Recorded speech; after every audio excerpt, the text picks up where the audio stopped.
Good day, everyone. I am Lani Pofwe, pediatrician by profession, and currently work as a medical specialist 3 in National Children's Hospital in the Philippines. I will discuss the normal growth and development during the first 2 to 5 years of life. I will do my best to help you remember the milestones in a sequential fashion that you may apply as a student. Remember that early childhood development is not just height and weight gain, but holistic development: physical, emotional, cognitive, moral, and social. A child develops quickly in the first few years of life. The objective of my lecture is to discuss the following: the physical and brain development and primitive reflexes will be touched, since these are very important in the emergence of developmental milestones. After which, I will discuss the different domains for this age group, such as the motor, language, cognitive, and social adaptive. So, what is growth and development? According to Nelson's Pediatrics, growth is an indicator of overall well being, status of chronic disease, and interpersonal and psychological stress. By monitoring children and families over time, we are uniquely situated to observe the interrelationships between physical growth and cognitive, motor, and emotional development. What does child development include?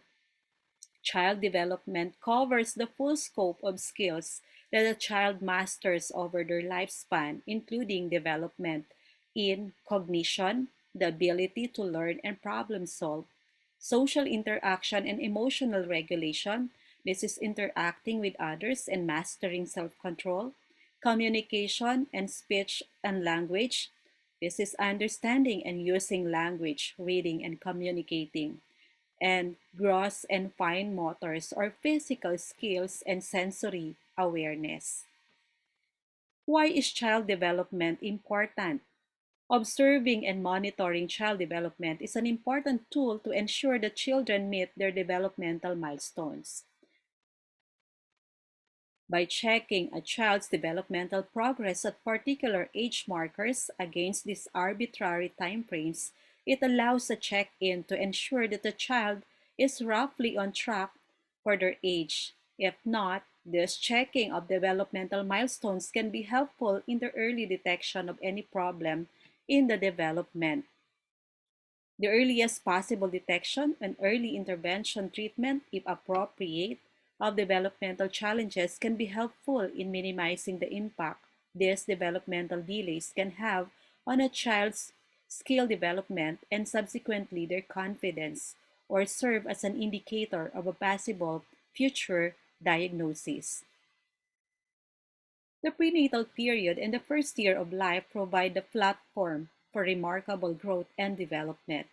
Neural plasticity, the ability of the brain to be shaped by experience, is at its peak. Average birth weight of term infant is 3.5 kilograms, and on the first week, a 10% decrease is noted due to excretion of excess extravascular fluid and limited intake. It is expected that by the end of second week of life, the child regains or exceeds the birth weight with 30 grams per day gain of weight, and by 3 to 4 months, an increase of 20 grams per day. By 4 months, birth weight would double, and by the end of first year, birth weight would triple. The average length of a newborn is 50 centimeters, and for the first 3 months, an average of 3 centimeters per month, then 1 centimeters per month from 3 to 6 months, and by the end of first year, length increased by 50%. If the birth length is 50 centimeters, it is expected that by end of first year, length is 75%. The length of patient by 2 years old is half of the adult size.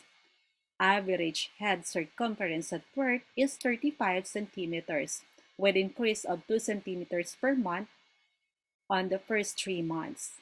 By end of first year, a 10 centimeter increase is expected, and by end of second year, head circumference is 85% of adult size.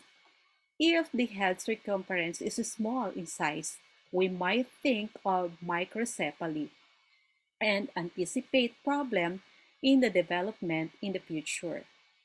For the fontanelles, note the range of closure of the posterior and anterior fontanelles. Persistence of having an open fontanelle beyond these ages may indicate neurological problems such as hydrocephalus. A profile of primitive reflexes can provide data in discriminating degrees of motor disability. Interaction among primitive and postural reaction and motor milestones are seen in this figure. Although the correlation between reflex appearance, the primitive reflex profile 3, and disappearance of primitive reflex profile 2, and the emergence of various milestones remain weak, these interrelations can still be clinically useful. For the child who is not yet walking and whose neurological examination is normal, the key indices for readiness to walk are the disappearance of the primitive reflex profile 2, and the appearance of the primitive reflex profile 3, or the parachute reflex. This is the list of primitive reflexes with their corresponding age, of which it is acceptable as normal, and the third column will indicate the age in months where these primitive reflexes should not be present anymore, or else it would be considered as abnormal, and may indicate problem in their neurodevelopment and motor function. Now I will share videos on how to assess the Morrow and Palmer grasp.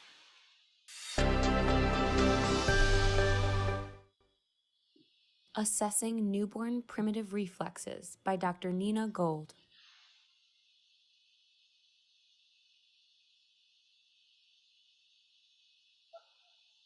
A unique aspect of the newborn exam is the primitive reflexes.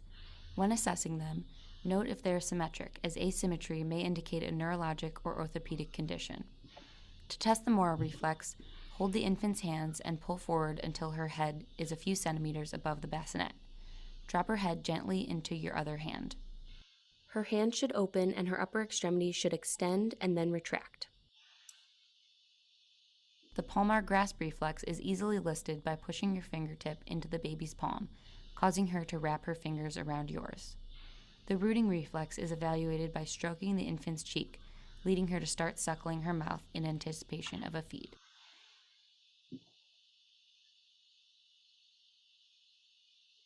Asymmetrical tonic reflex is assessed by turning the head to one side, and the normal results will show extension of arms and legs on the same side of the turned neck, and flexion of the arm and leg on the opposite side. Let's watch the video. Asymmetrical tonic neck reflex. The asymmetrical tonic neck reflex is tested by carefully turning the infant's head to one side, which typically results in a tonic extension of the extremities on the facial side and a bending in the contralateral extremities. This reflex is also known as the fencing reflex because of its resemblance to the typical position of a fencer. The asymmetric tonic neck reflex is present at birth. Its purpose is to train muscle tone, hand-eye coordination, and balance. The reflex physiologically disappears after about 6 months of age. Before this age, involuntary motor function may still interfere with the reflex, making it sometimes difficult to observe. However, abnormalities such as a diminished, persistent, or abnormally long reflex may indicate an impaired motor system.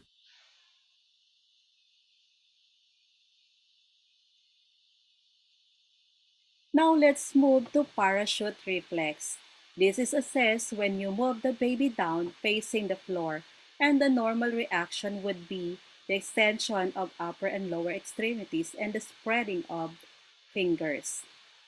Let's watch the video.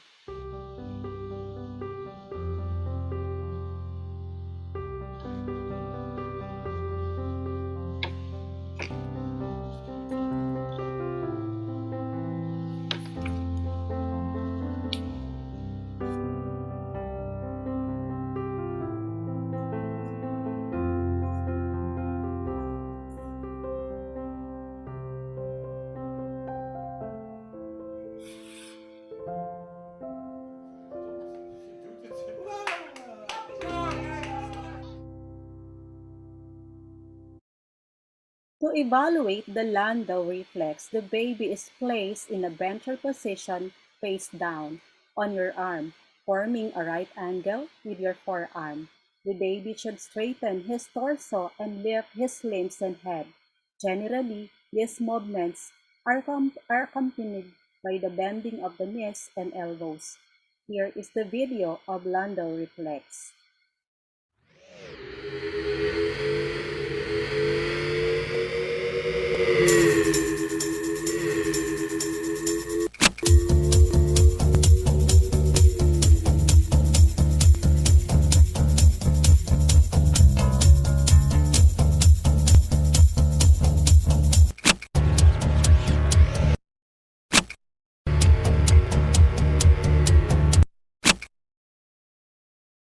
Now that we have brushed up our knowledge on primitive reflexes, I will now proceed with the different domains of development. It is important to remember that we must not follow a rigid timetable of motor milestones, but to appreciate the ongoing process. Red flags are always set for each domain, and milestones are always in range. For the purpose of this lecture, I have based the mean age of attainment for each milestone on Nelson's textbook of pediatrics and neurodevelopmental diagnosis and treatment by Capute. Red flags will be discussed separately. Gross motor describe posture and locomotion, how a child gets from one place to another. Gross motor milestones have little association with general intelligence. Children with profound intellectual disabilities may walk on time, while those with severe motor impairment, like that of cerebral palsy, may have a normal IQ level. According to Carey, there are three processes that enable the infant to attain upright position and the ability to move the limbs across the body's midline. First is the balance of flexor and extensor tone. Second is the decline of the obligatory primary reflexes. And third is the evolution of protective and equilibrium responses. The flexed newborn posture gradually unfolds until 6 months of age. The primary reflexes integrates into voluntary patterns and allow more flexible movement. As the asymmetric tonic neck reflex integrates, the infant develops the ability to bring hands towards midline. Lastly, in order to sit and walk, the infant must establish equilibrium and protective responses. These responses are automatic changes in trunk and extremity positions that the infant uses to balance and keep from falling. The familiar parachute response of 9-month-old infants who extend arms and legs to catch themselves when dropped toward the ground is an example of such protective reactions.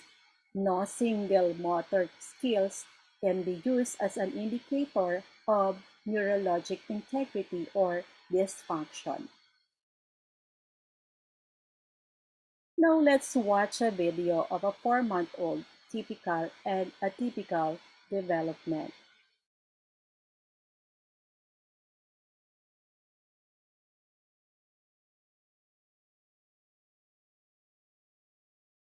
In supported sitting, we see that Marty is moving into the anterior-posterior planes as he reaches for toys and then sits back up. He's able to pick up this small toy and bring it to his mouth. We see good head control and chin tuck, with head in midline. Babies of this age often reach with one hand, using the other upper extremity for stability until full postural control is developed. His body is supported only at the hips and pelvis. We see extension down to the mid-thoracic spine. Full extension down to the lumbar spine will not be present until 6 months. Even with minimal support at one shoulder, Marty is able to turn his head quickly and easily to localize and grossly follow the toy in all directions without losing his balance.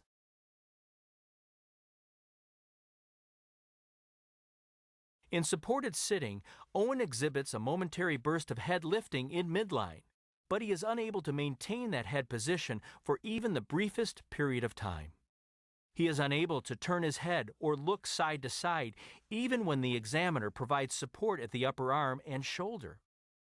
The examiner holds him high under the armpits for maximum assistance.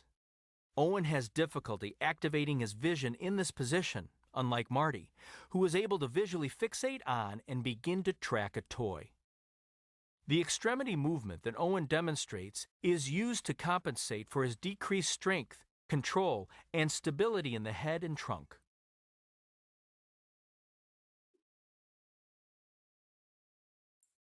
This table shows the continuation of the gross development. As you can see, at 8 to 10 months, the child pulls to stand. At 12 months, walks alone. At 21 months, they walks upstairs. And at 36 months, they can ride tricycle. At 48 months, hops on one foot. And at 60 months or 5 years old, he or she can skips. Now let's move to fine motor skills. Between second and third month, the weakening of asymmetric tonic neck reflex and expansion of accommodative abilities permit infants to look at their hands and touch one with the other. By fourth month, the eyes and head turning are coupled with directed upper extremity use. Thereby, infant is now able to reach for objects. Notice also that at 4 months, the primitive reflex of palmar grasp disappears, thereby allowing voluntary release of objects and reaching. And at 5 months, the child can transfer object from one hand to another. Grasping develops in an ulnar to radial fashion with a rake-like movement initiated by the index and middle finger and employing 3 fingers and a thumb. The radial rake gives way to immature pincer grasp at 9 months. The mature pincer grasp of an 11-month-old employs only the index finger and a thumb in an overhand movement that is precise. During the second year of life, the child develops a palmar grasp and wrist supination that permits them to use tools such as spoons and pencils. Let's move to language. Language development is an intricate process and is the expression of human communication through which knowledge, belief, and behavior can be experienced, explained, and shared. Expressive language is the ability to produce language, while receptive language refers to the ability to comprehend another person's language.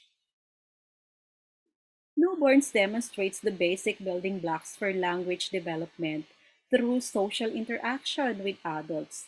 They show preference for looking at human face. A child starts to produce voluntary vocalization by about 2 to 3 months. The first form of sound production is called cooing, which is composed of musical vowel-like sounds. Shortly after this, the infant would show the ability to take turns by vocalizing and cooing responsively with other people. These patterns constitute the initial phase of communication, and by 6 months of age, the child produces more sounds with addition of consonants referred as babbling. By 12 months, the children add sentence-like intonation patterns to the babbling, and the output is referred as jargons. At 14 to 15 months, the infant has 4 to 6 words. At 18 months, 10 to 15 words, and knows full name by 36 months. Tells story at 48 months, and at 60 months or 5 years old, he can name 4 colors and repeat sentence of 10 syllables. This table shows the language receptive. As we can see, the infant at 1 month is alert. He recognizes mom by 3 months of age, turns to voice at 4 months, and at 7 to 15 months, he can follow one-step command with gesture, and so on. Infants use all the emerging sensory modalities and emerging motor skills to explore the world and the people in it. Out of sight, out of mind is a description of the infant's world during the first stage of sensory motor development. By 2 months of age, infant continues to look expectantly at the person empty-handed after an object has been dropped from sight. Between 4 to 8 months, infants locate a partly hidden object and visually tracks object through vertical trajectory. Between 9 to 12 months, infant then search for object that is hidden. This is what we call object permanence, and the emergence of peekaboo signifies this. Beginning 8 to 9 months, the child symmetrically manipulates the object to inspect it with eyes and hands in all orientations, showing the cognitive ability to process simultaneously instead of sequentially. At 12 months, the child's play centers on his own body as the child drinks from a toy cup or puts telephone in his own ear. By 17 to 24 months, the child's plays begin to be less egocentric, and an example is a doll being given a drink, which is the onset of imaginative or pretend play. At 17 to 24 months, the infant also begins to understand cause and effect, and that apparently unrelated behaviors can be combined to create a desired effect. Whereas motor milestones are almost entirely neuro-maturationally determined and minimally influenced by the environment, social behaviors and self-help skills depend heavily on environmental factors such as social expectations, parenting skills, and social interactions. Social behaviors and self-help adaptive skills might be considered the functional expression resulting from integration of two streams development, the language comprehension and the visual motor problem-solving skills. According to Carey, autonomy refers to achievement of behavioral independence. Mastery describes the child's quest for ever increasing competence.